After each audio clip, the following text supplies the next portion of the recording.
Bonjour à tous et à toutes et bienvenue pour votre petite capsule méditative aujourd'hui. Je commence avec deux versets, les versets 14 à 16 du chapitre 9 de l'Exode. En effet, cette fois-ci, je suis décidé à infliger toutes sortes de fléaux à toi, à ton entourage et à ton peuple, afin que tu saches que personne sur terre n'est comparable à moi. Si j'avais tendu le bras pour vous frapper de la peste, toi et ton peuple, vous auriez disparu de la surface de la terre. Mais je t'ai laissé subsister afin de te montrer ma puissance et pour que ma renommée se répande sur toute la terre.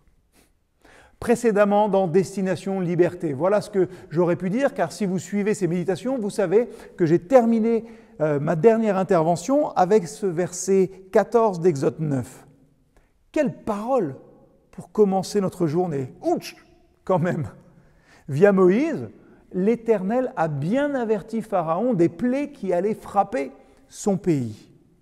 Et deux choses me frappent dans ces avertissements des versets 14 à 16 du chapitre 9 de l'Exode. La première, c'est que Dieu a un plan, même en plaçant un tyran têtu à la tête de la plus grande puissance de l'époque, l'Égypte. C'est surprenant.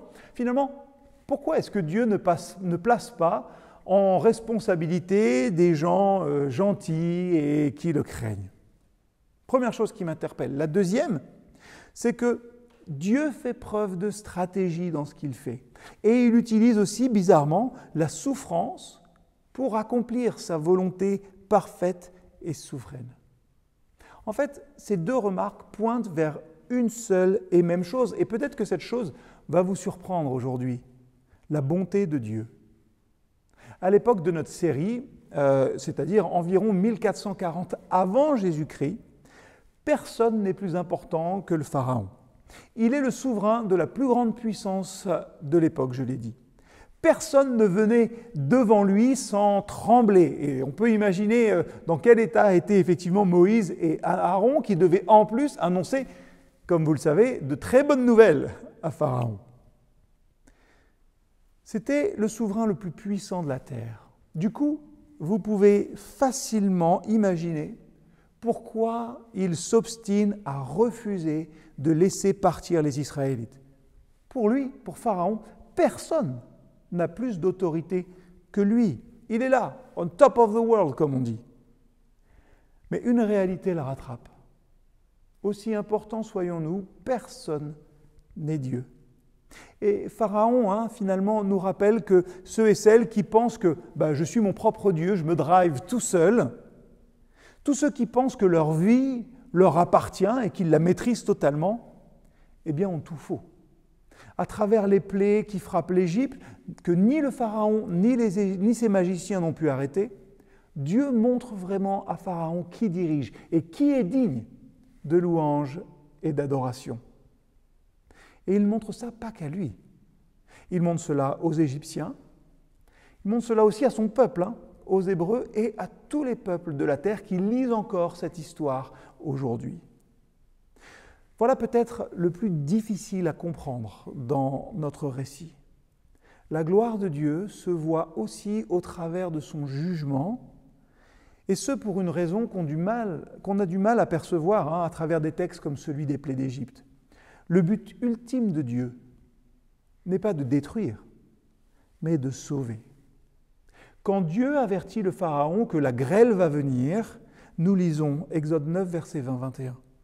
Certaines personnes de l'entourage du roi, des Égyptiens donc, prirent au sérieux l'avertissement du Seigneur et ordonnèrent à leurs serviteurs de se réfugier en lieu sûr avec leurs troupeaux.